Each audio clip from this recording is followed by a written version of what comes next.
Good morning. This is Tracy, Hales Vass, right on Four Corners. Today I'm talking to Geoff Habiger about his books, Unremarkable and Wrath of the Fury Blade. Good morning, Geoff. Good morning. How are you today? I am doing wonderful. How about yourself? Good. I enjoyed your books. I read Thank you. Unremarkable and Wrath of the Fury Blade, two really different books. Yes, they are. But they were both published this year. Now, were they both just written side by side, or how did that happen? Unremarkable started out about almost 8 years ago now on a trip that my wife and I took with my best friend and co-author, Coy, and his wife. We took a couple's weekend for our 13th wedding anniversary. It was the 13th anniversary for both of us. To Chicago.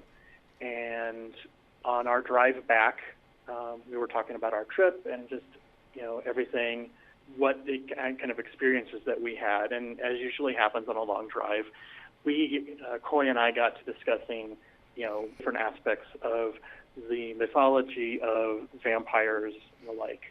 And we were thinking that nobody has ever really done a good vampire story that mixed in with gangsters. Right. And so that kind of started the process rolling for us. From there, we kind of fleshed out a little bit of who the characters were going to be. We knew we wanted to set it in Prohibition era. We knew we wanted to include Al Capone. Setting of the St. Valentine's Day Massacre made a nice little kind of background for us as well. So we kind of knew what we wanted, and then we slowly fleshed it out over a period of several months, and another car trip as well.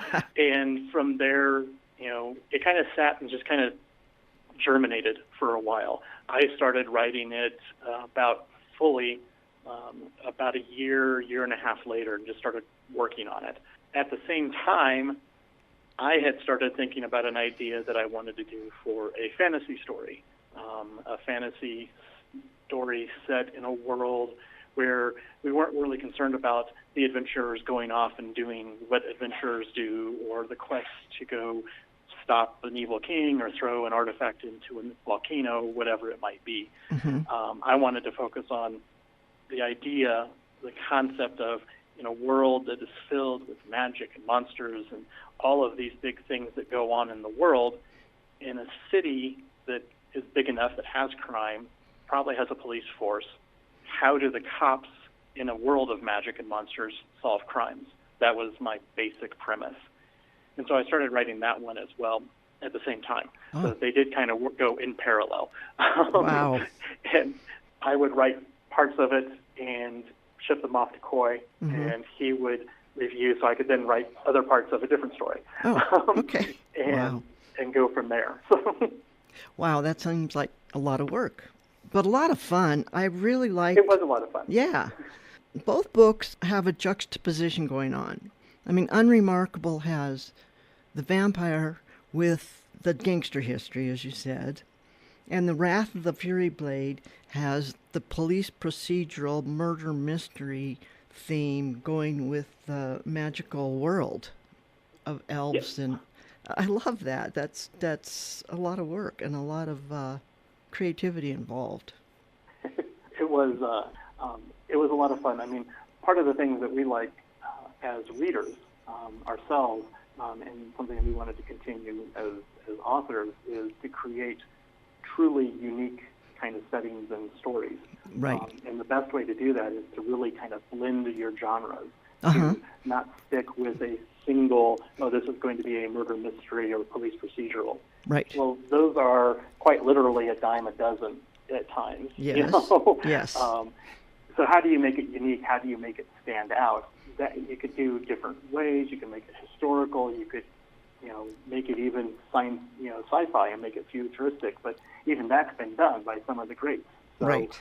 How do you make it stand out? And blending, as far as with Wrath, blending fantasy just seemed like a really fun fit, and a fun way to explore the world and kind of some of the general tropes of a fantasy setting. One thing I wonder about in The Wrath. You are writing fantasy within established fantasy memes. Like, there's certain rules that have already been established as far as what elves can do and how long they live, etc. Uh-huh.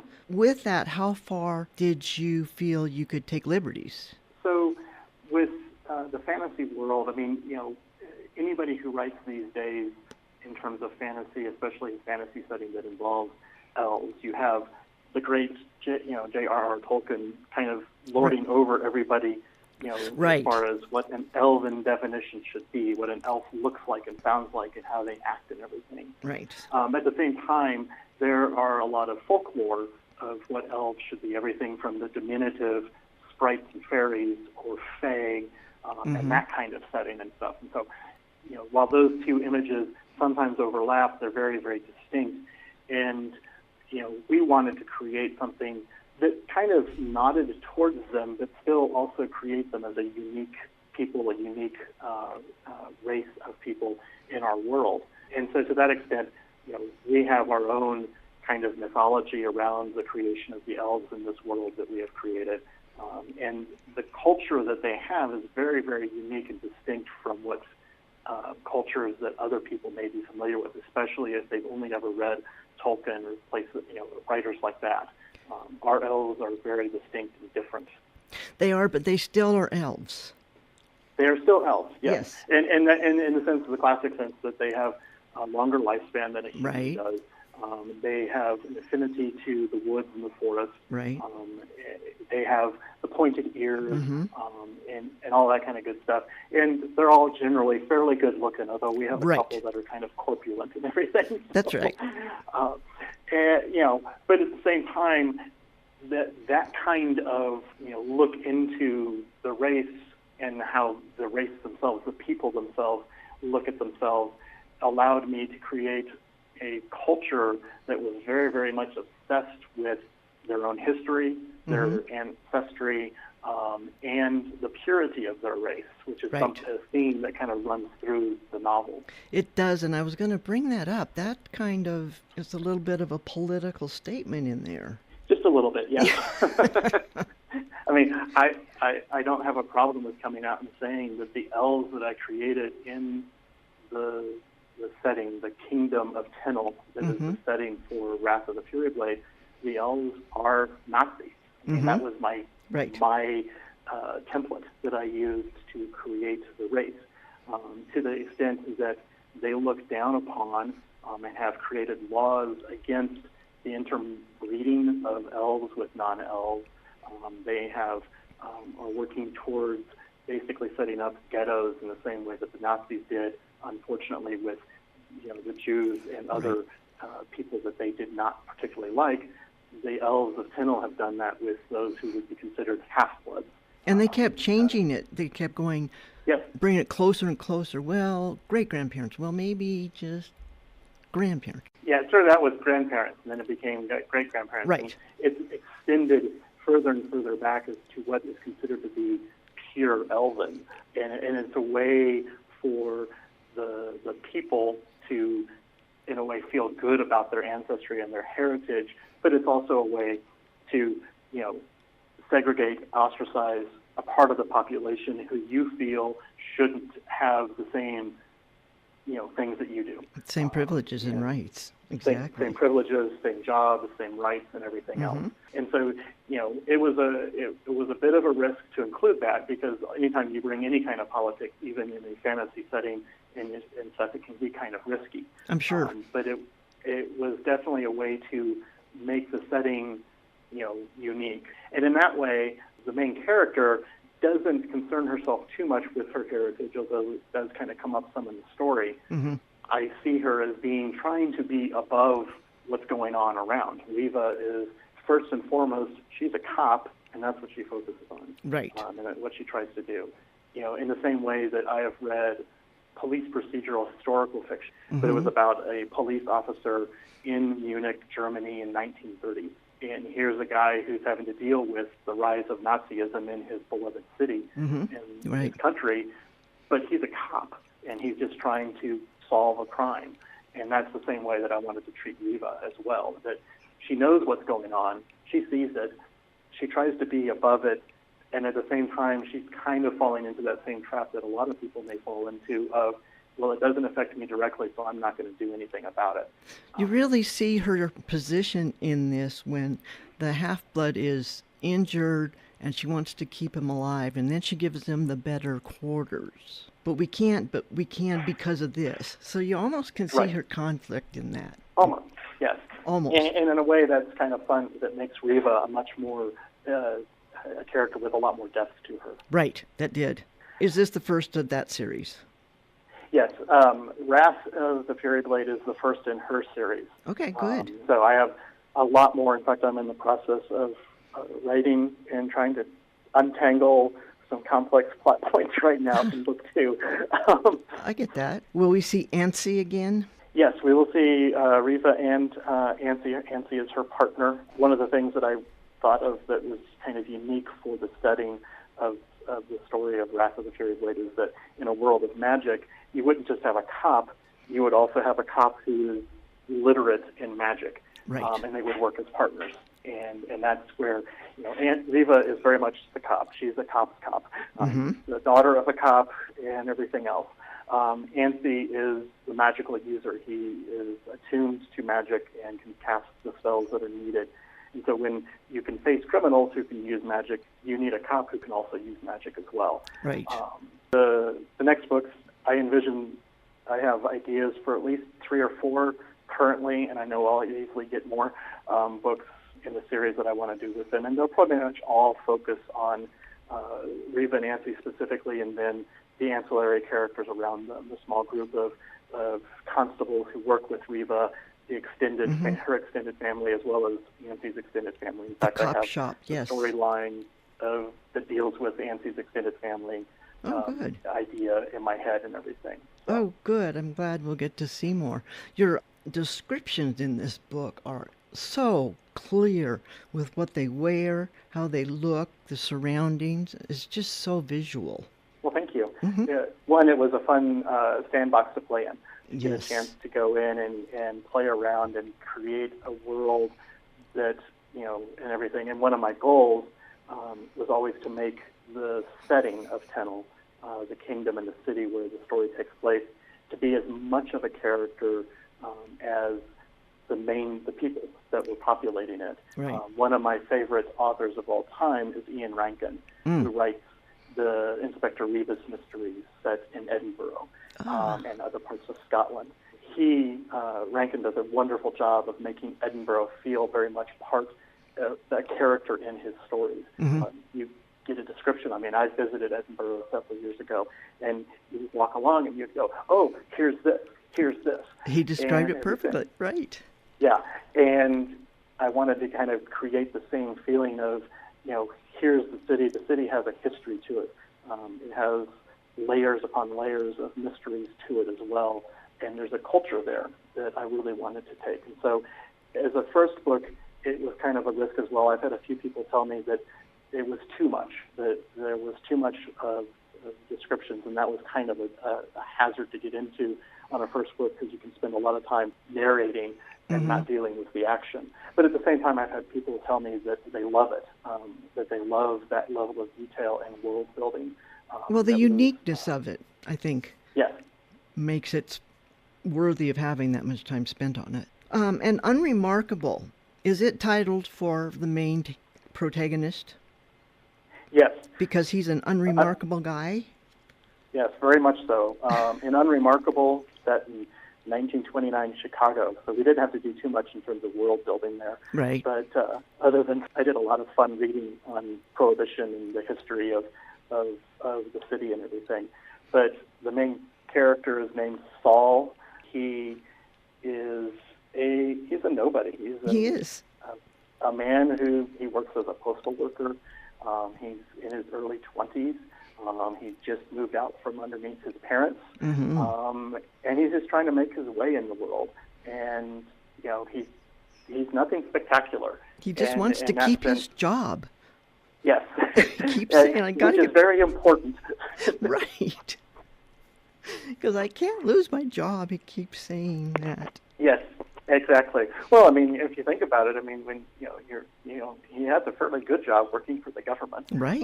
as a postal worker. But even so, he has a boss that is not afraid, because there's going to be, even though this is right before the Depression, there's still somebody else who's going to want to come around and take his job. That's right. And and so as events unfold in the story and things start, Saul's world just starts to crumble around him. That is that kind of focus of, I got to deal with. I can't deal with this because I got to go to work. That's right. Especially know? working the night shift. He's got to. Exactly. And the beautiful woman falls in love with him, and he doesn't even question why. I mean, I guess he does, but he's like, yeah, she loves me. I'm making exactly. it. Yeah. Yes. And that was part of it too, is that in the same way that Saul's kind of an everyman, he in the way that a lot of people who kind of just go about their lives and they focus, get up, eat, go to work, come home, and everything else, they don't look too much beyond their immediate surroundings, and they don't look or question too many things that are brought up to them. And in that way, Saul is kind of he's just kind of dim-witted that way. He's very naive. Very naive. Right. Very clueless, very naive about what is going on around him. And so in a way, you kind of feel sorry for him, yes. But at the same time, you just want to grab him and shake him and go, look, man, can't you see what's going on? Exactly. Well, why don't you go ahead right now and read us a little bit from there? I'll read a little bit here from, this is the prologue to Unremarkable. Al Capone murdered me tonight. I could hear the creak of the chair as the agent leaned forward. His face was in shadow. Not that I would have been able to see him anyway. I'm pretty sure that he introduced himself to me, but I forget his name. I couldn't think straight or feel much of anything. Drugs, I guessed. I knew that my words were true, but it was just taking my body some time to realize the facts. I could feel the bandage on my head wrapped too tight, covering my face and wrapping around to cover my left eye. My right eye was swollen to a narrow slit through which I could barely make out my surroundings. I knew that I was in a hospital. The sharp smell of alcohol and antiseptic assaulted my nose. I was lying in a hospital bed. I could see the white sheets that were stretched over my body and the frame of a white metal bed past my feet. A dim light came from my left, its feeble glow barely reaching the foot of my bed. Something was taped to my left arm, and I could just make out a large bandage across my chest. Gavalt! Mom's going to be pissed at me. I sighed, and then had to laugh at the absurdity of my words. The man in the shadows spoke. Mr. Imbirowitz, I need you to tell me exactly how Alphonse Capone murdered you. He didn't seem to be bothered by the incongruity of that statement. Apparently, he could see the same thing that my body had not yet figured out. Call me Saul. My father is Mr. Imbirowitz, I said with a croaking rasp. I coughed, and pain overcame the drugs and shot through my chest. I had a metallic taste in my mouth, and I spat out a glob of blood and phlegm across the white bedding. Somebody to my left held a glass of water with a straw to my mouth. I smelled the scent of lavender and caught a glimpse of red hair. My heart leapt, but it was quickly dashed as an unfamiliar voice said, Here, drink this. I sipped the water slowly, letting it quench my parched lips and wash the bloody taste from my mouth. I got too greedy, and water dribbled down my chin, which was quickly wiped away by my red-haired impostor. Not too quickly. You'll have plenty of time to finish. She's obviously not a doctor. I mean, has she even seen me? At that point, a blurry figure stepped up to the bed, lifting a clipboard. I could hear pages being flipped. A man's voice said, There's nothing more we can do for him. At best, we can make him comfortable. You need to leave. No, the seated man said. I need Mr. Imbirowitz to tell me what happened. His voice was sharp and authoritative. As his doctor, I insist, let him be. The doctor's voice had risen to match my visitor's authoritative tone. Here I am, literally lying in my deathbed, and these two schmucks are getting in a pissing match over how soon I would die. If I was a betting man, I'd take the under on my dying in an hour. The shadow in the chair stood and moved away from me, grabbing the doctor by the arm. I could hear muffled voices from across the room. Heated whispers at first, then the doctor clearly saying, Very well, but it's on your head. I convulsed in a coughing fit. Pain pounded through the drugs. More blood came up, and again the straw was held to my lips. Before I could take a sip, the doctor commanded, "Nurse, see to your other patient." I heard the glass being set on the table, and then watched my red-headed vision walk out of the room. Even partially blind, my good eye lingered on her retreating form. "Too bad I'm already dead," I muttered. I never did get that sip of water. A few seconds passed, and my visitor purposefully cleared his throat. "I'll leave you alone now," said the doctor. "But if anything happens to my patient, you need to inform me immediately." I heard footsteps and the door shutting briskly. My visitor returned to his chair and sat down. I watched as he wiped something from his pants, then crossed his legs. "Now that we are alone, Saul, let's start at the beginning." The man's voice was polite, though it had an edge of insistence to it that commanded respect. The chair creaked as he pulled something from a pocket. "I hope you don't mind if I take notes. I want to make sure I get all the details." I sighed and stared at the dark ceiling. "What would a goy like you want from me? I'm Gornished, a nobody." I turned my head toward the table with the lamp. "I don't think you're a nobody, and neither did Al Capone. He has had many men killed over the years, but he only gets personally involved for special cases." I turned and squinted toward the chair. The man leaned forward, his face still half in shadow. He pulled a pack of Lucky Strikes from his inside jacket and tapped out a cigarette. A match flared, and then he leaned over and placed the lit cigarette on my lips. I took a deep drag, then blew out a stream of smoke. Normally, the condemned man gets a cigarette before being killed, not after. I chuckled, which was a mistake, as pain rippled across my chest. I coughed up more blood, spitting it out around my cigarette. The chair creaked as my questioner leaned back. He lit his own cigarette, the flare of his match reflecting in his eyes. "I think there is something special about you, Saul. What is it? Why did Al Capone kill you?" I leaned back into the pillow and closed my eyes, taking another drag on my Lucky. "Until about 2 weeks ago, I was the most unremarkable person in the world. All that changed on February 14th. I blew out a stream of smoke. St. Valentine's Day." Well, that really sets it up. Mm-hmm. I bet you had a really fun time recreating some of the culture of that time with the Oh, yes. costuming and the fact that everybody was smoking. Yes. I mean, in the hospital, whatever. It was. Oh, whatever. Right. Yeah. I did a lot of my research. I read several books on Al Capone, mainly because he plays a very important role in the story, and I wanted to make sure I got his character right. Mm-hmm. At the same time, I read a wonderful book that Ken Burns used to create his Prohibition miniseries as well, called Prohibition. And it was a wonderful book. And then that series as well was really good about learning about the culture of the 1920s and early 30s when Prohibition was in effect and everything. That was a lot of fun, as well as just having a chance to search the web for what was going on, what did the city look like of Chicago at the time.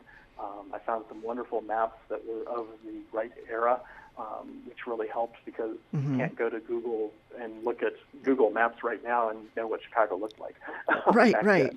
So, and a lot of it was just really fun to do that kind of research and get an understanding of the city and how the city felt at the time. And your redheaded antagonist, did you completely make her up, or was she based on anybody? She wasn't really based on anybody. Her name is Moira, and she is Saul's erstwhile girlfriend. As events transpire, Saul learns quite a bit about her, who she is and everything. The interviewer, who I really don't want to name right now, that is interviewing Saul, Al Capone, and then one other gangster, Bugs Moran. Everybody else in the story is fictional. I tried to imagine, Moira is basically the quintessential, she looks like the quintessential flapper girl of the 1920s. Right. From the flapper-style dress to the jewelry to the way she cuts her hair. She is she's very much an independent woman, and which is a way that a lot of women were at the time as well. The 1920s was, some of the earliest independence, because you just had the amendment allowing them to vote for the first time, and even though there was prohibition, everybody was still drinking. Right. So that beverage that Saul was drinking sounded horrible. Oh yeah, It is one scene where Saul goes into a speakeasy, and he orders a drink called Yak Yak, which is essentially, not even moonshine. It's like turpentine that has been colored with iodine to, give it some kind of color to make it, you'd think that it might be whiskey, and everything. And it's, the kind of thing that you may not even want to put it on your engine to clean it, yet people were drinking it. That was one I actually came across in some of my research.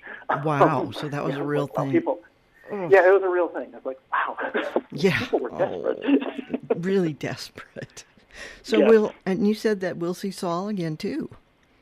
Oh, yes. So Unremarkable is the first book in a trilogy, a planned trilogy that will feature Saul as well as his dealings with Al Capone across 3 books. After that, we then have a second trilogy planned for Saul as well as some of the characters that he interacts with in Unremarkable. Now, I'm not going to give anything away, but the person he's talking to and who asks him for something at the end of the book, we'll see him again? Yes. Oh, yeah. Cool. The person interviewing Saul in the prologue does show back up at the end, and you do learn who he is. Right. And he ends up making a job offer to Saul, which leads into what Saul is doing in book 2. Great. So and again, what's fun is that I've been trying to tie the events of the stories here around real events, and so the events of Unremarkable take place around St. Valentine's Day of 1929. And if people don't remember or have forgotten, that was the infamous St. Valentine's Day massacre, where 7 people, most people say that they were all associated. Some people say that some of them only, and there were a couple of innocents. People who were loosely associated with what was known as the North Side Gang, gang run by Bugs Moran. These people were brutally killed with machine guns and shotguns and everything else, and it's become quite a famous murder in the city of Chicago, and was kind of the epitome of what that period of gangsters and prohibition was like. And so we set the story around that loosely on the idea that what about a good way to get rid of some vampires is you fill them with a lot of bullets. And that's one of the things about our vampires is they don't just have to be staked in the heart to get rid of them. You fill them with enough lead, their bodies, they can heal, but they just can't heal fast enough, and they just bleed out. And so that was kind of our starting premise. And so from book 2, we're continuing on. It's set primarily around the events surrounding a trip that Al Capone takes to Atlantic City in 1929 as well in May. And so again, we're trying to, because the story is intertwined between Saul and Al Capone, I've been trying to look at what really happened in the real world, in our world, and then how can I take that and flip it a little bit. So we have a little bit of alternate history going on in our story, as well as throwing in the supernatural element. The sequel to Unremarkable, it's titled Untouchable, naturally. And it's currently with Coy. He's doing his first round of major edits on it. So hopefully, fingers crossed, maybe later next year, but I'm not sure yet. We might push or delay it to 2020, but it just depends on what else is going on. So. And you're already working on the second Riva one. Yes.